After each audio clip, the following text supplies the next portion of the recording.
Okay, so today's video, I'm gonna share with you Advent traditions that my family actually do. There's a lot of really good Catholic Christian devotions out there and activities for Advent. I'm gonna share with you ones that we've done, and there's a lot we haven't, like we have done, but we don't necessarily do them. It just didn't click and vibe with our family. So these are the ones that actually worked for us and we loved. Before I get into that, I do have a sheet, a PDF you can print off, but it gives like pretty much all of the different devotions and activities that you can do in the Catholic faith during Advent. And so you might want to like go over there. It kind of gives you a little paragraph of each one and lets you know what it means and see if that's something that you want to do. If you're like new to the Advent season or liturgical living, it's really cool. Don't feel like you have to do any of them. There's no pressure to do any of them. These are just fun things that we do in our family and things that really help enrich our faith and our children during the Advent season. But if you don't want to do it, it's okay. That's okay too. But I'm going to share with you today what we do. The first one, I just want to talk about my personal devotion. Like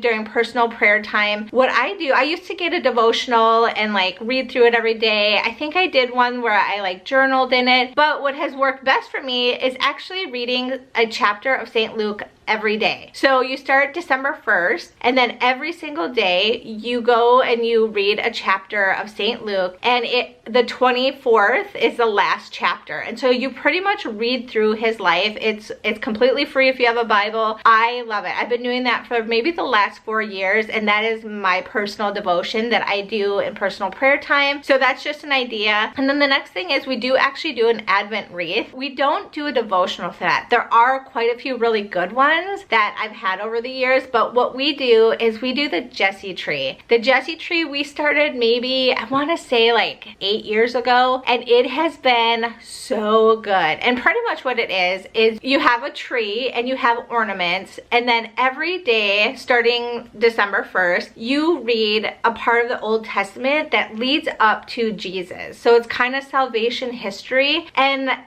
both my husband and I absolutely love it. And there's a lot of, like, you can make your own ornaments, you can do there's different ways to do that. Over on my blog, I do have a ton of different things, resources that you can do what we do, but that one is so good because it really does walk through salvation history leading up to Jesus Christ, his birth. So I highly recommend that one. That one has been hands down the best one for us. And what we'll do is we'll light the Advent wreath, the candle in the middle during Advent, and then instead of like doing a devotional there, we'll do the Jesse tree devotional. And I have books and everything over there. I do have our ornaments and what we use, and it's been awesome, and I'm so glad. And all of these I kind of want to pass down to my kids, so eventually I'm gonna pass down the Jesse tree ornaments and the book. I will pass those down to my children so that my grandkids and them will get to do it too. So I do have different like heirlooms, I guess you would say, that I'm gonna pass down to whatever child wants it. The next one that we do is actually kind of fun. So it's so simple. I didn't want to do Elf on the Shelf just because it seemed a little overwhelming to me. It looked fun seeing everybody, you know, post and stuff, like the fun things, the Elf on the Shelf, but I wanted something a little more like Christian, Catholic. So pretty much I got this little shining light doll, St. Nicholas, and so on the feast day of St. Nicholas, he kind of appears. So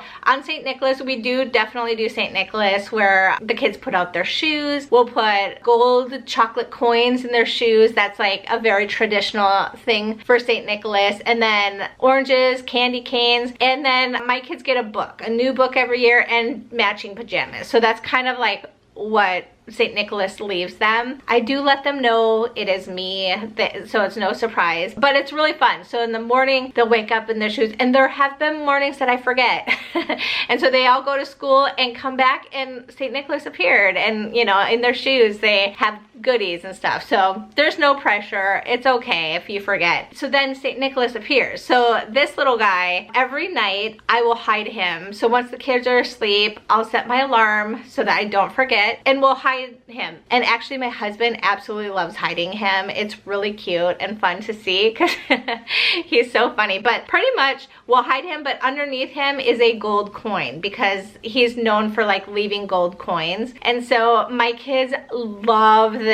And I will say my kids are a little competitive. So if they're competitive, you can take turns. Like Mondays for Maria. Maria, you get to go find St. Nicholas, and all the kids kind of help her. It's been like a really fun little thing. It's so little and so silly, but the kids truly love it. And then the last time we do it is Christmas morning, and so whoever finds St. Nicholas first gets to open the first present, and then St. Nicholas goes away for the season. So anyway, so that's our little like St. Nicholas tradition. Okay, so the next thing that we do is the giving manger. They have this whole little kit. Of course, you can make your own too. This one is not very expensive, though. It used to be, and it is not anymore, but pretty much I grew up doing this tradition, and so I kind of wanted to pass it down to my kids, and they have loved it. So you get a little stable like this, and pretty much what you do is there's all this hay. It comes with a bunch of little straw hay, and so every time that you do a good deed, so you put it somewhere that the kids can see it, if they help put away dishes without telling anybody, doing their brother or sister's dishes, then they put a little hay straw in the manger. And so every good deed that they do, they're filling this up, and it's kind of getting the kids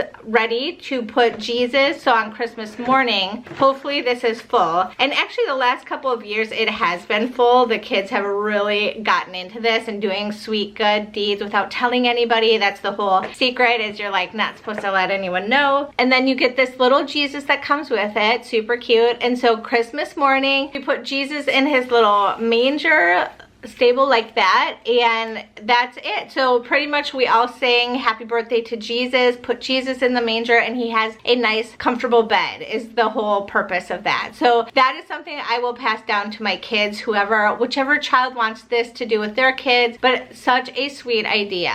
And this year we are going to be doing Mary on a Mantle. We tried it a little bit last year, but the girls just were not ready yet, and so I have teenage boys, 14 and 12, and they are not into all of these fun activities anymore, which is totally fine. So Zachary still is, and then Bella and Maria. And so this year I think they are totally ready for this. So this is very similar to Elf on a Shelf type of thing, but it is Mary on a Mantle. And pretty much what it is, you have sweet little Mary, and as you can see, she's pregnant. So there's like a little belly under there, which is so cute. And you can buy a bunch of different outfits for her. Like this is Our Lady of Guadalupe. This is her little veil that I'm gonna put on her right now. So it's kind of fun because you can do a bunch of like fun things with her. So you can put her little veil on like that, really sweet. And so pretty much you hide her, or you kind of put her in different places, and the kids have to find it again. And pretty much what happens is every day she has a little thing that she needs your help with. And so you start that at the beginning of Advent, and it comes with all these different little cards, and on the cards it's little things like do a sibling's chore for today. So you're helping Mother Mary get prepared for the baby Jesus. And so I talked to the girls about doing this one this year, and they were so beyond excited, and they're at that perfect age. So there are ages where I feel like stuff like this will work, and then there's other ages where it probably won't work. But Maria just turned 5 and Bella is 8, and they are the perfect age for this, and they will be so excited to do these little activities every day. Give your parents an extra hug. Like, just, you know, they're simple like that, and there's some empty ones that you can write on there too, like help take out the trash or whatever you need help with. But pretty much that is Mary on a Mantle, and it comes in this whole thing. It does come with this little book that comes with the kit. There's also maps and different things. It's like this whole thing that is, it's really a neat concept. And so if you have a little bit older like kids, girls, this would be sweet, and this would be an heirloom too. You pass it down to your kids and your grandkids. Anyway, those are the ones that we're gonna do this year. We're gonna keep it pretty simple, but have some fun, but also learn the Catholic faith and salvation history along the way. I'm curious to know what you guys do. Definitely go check out my blog where there are a ton of ideas. If you're like, none of those sound great, Heather, these ones, there's a bunch over there with just so many fun ideas. A lot of them are free. There's also the St. Andrew Christmas Novena, which is really big. It starts November 30th, stuff like that. There's lots to do. There's Advent wreath devotionals, so you can just at your table when you eat dinner, like do a devotional. There's so many ideas. I'll link this, like the whole blog, explaining each one there. But don't get overwhelmed. It's just supposed to be something that's kind of fun, but also prepares you for the coming of Jesus. So anyway, I hope this video helped you. And until next time,